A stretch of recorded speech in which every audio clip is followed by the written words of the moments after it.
हरे कृष्णा भक्तजनों, चैत्र नवरात्रि के मंगलकारी दिन चल रहे हैं और हमें आशा है कि आप इन दिनों में देवी के विभिन्न रूपों की उपासना बड़ी ही श्रद्धा पूर्वक कर रहे होंगे और उनसे वरदान स्वरूप कृष्ण भक्ति की जाचना भी कर रहे होंगे।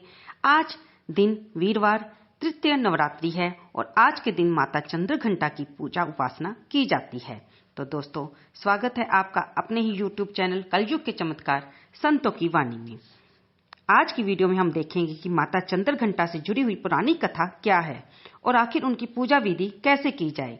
तो चलिए हम प्रारंभ करते हैं। हमने प्रथम और द्वितीय नवरात्रि की पुरानी कथा में श्रवण किया कि किस प्रकार देवी सती अपने अगले जन्म में पर्वतराज हिमालय और उनकी पत्नी देवी मैना के घर में पार्वती रूप में अवतरित हुई।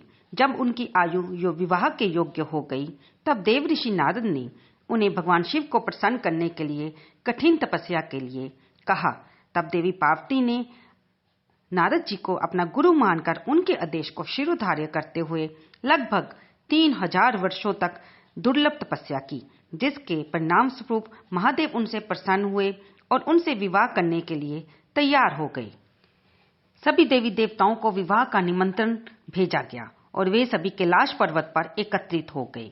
अब जैसे कि भगवान शिव के गण कोई साधारण प्राणी या जीव तो है नहीं कि वे सभी भूत प्रेत पिशाच ब्रह्म राक्षस इत्यादि हैं, और उन्होंने बड़े ही अनोखे तरीके से भोलेनाथ का श्रृंगार किया, जैसा कि किसी दूल्हे का आपने देखा ही नहीं होगा।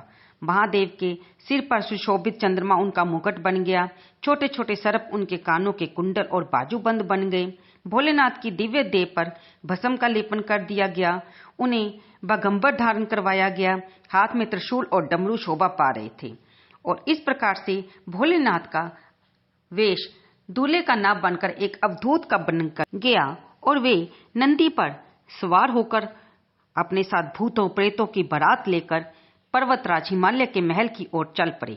जब उनकी बारात मार्ग से जा रही थी तो उसमें ब्रह्मांड के सभी देवी देवता ऋषि मुनि महादेव और महादेव के सभी गण भी उपस्थित हो लिए। इस बारात में ऐसा कोलाहल हो रहा था, ऐसा शोर मचा हुआ था, जिसके कारण संपूर्ण ब्रह्मांड में खलबली सी मच गई। भूत प्रेत पिशाच अपने अपने हिसाब से नृत्य कर रहे थे। किसी का सिर नहीं था तो किसी का धड़ नहीं था, किसी की सिर पीछे की ओर घुमा हुआ था, किसी के सहस्र मुख थे और सहस्र हाथ थे, कोई ऐसा था जिसके टांगे नहीं थी, कोई पिशाच तो अपने धड़ को ही अपने हाथ में पकड़कर नाच रहा था। बारात का ऐसा अनोखा और भयंकर दृश्य जिसकी कल्पना करना भी असंभव है। जब यह विचित्र बारात राजा हिमालय के द्वार पर पहुंची तो वधु पक्ष के सभी लोग महादेव तथा उनके गणों को देखकर, उनकी बारात को देखकर हैरान हो गए। महादेव के 5 मुख और 10 हाथ देखकर तो सबके होश ही उड़ गए।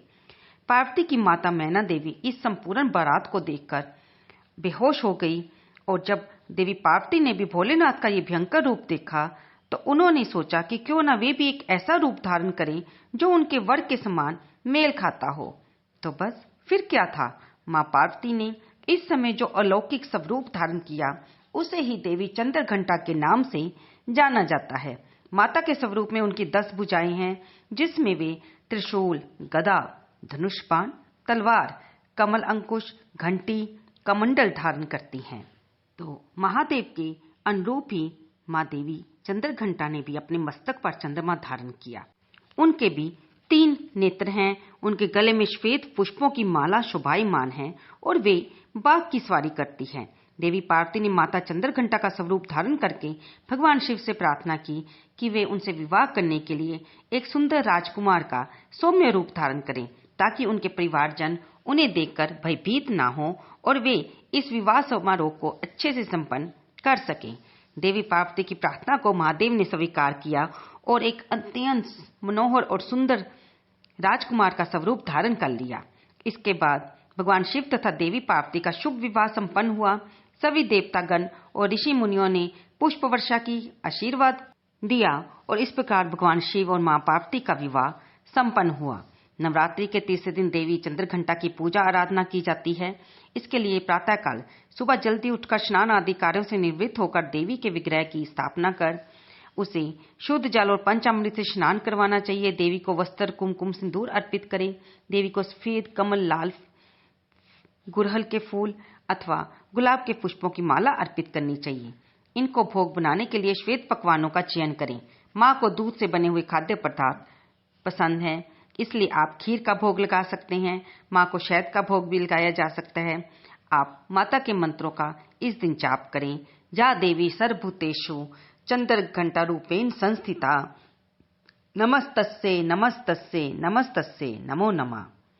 देवी चंद्रघंटा को प्रसन्न करने के लिए भूरे रंग के वस्त्र पहनने चाहिए, क्योंकि उनका वाहन सिंह है, इसलिए सुनहरे रंग के वस्त्र भी उन्हें प्रिय हैं। उनकी आराधना से साधकों को चिरायु, आरोग्य, सुख और संपन्नता प्राप्त होती है। उनकी कृपा से साधक के समस्त पाप और बाधाएं नष्ट हो जाती हैं। उनका उपासक सिंह की तरह पराक्रमी और निर्भय बन जाता है। क्या आप जानते हैं कि देवी चंद्रघंटा का मंदिर कहां पर है?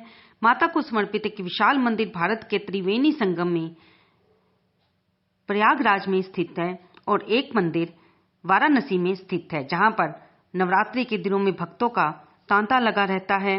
भारत के किसी भी कोने से प्रयागराज अथवा वाराणसी बड़ी सुगमता से आप जा सकते हैं।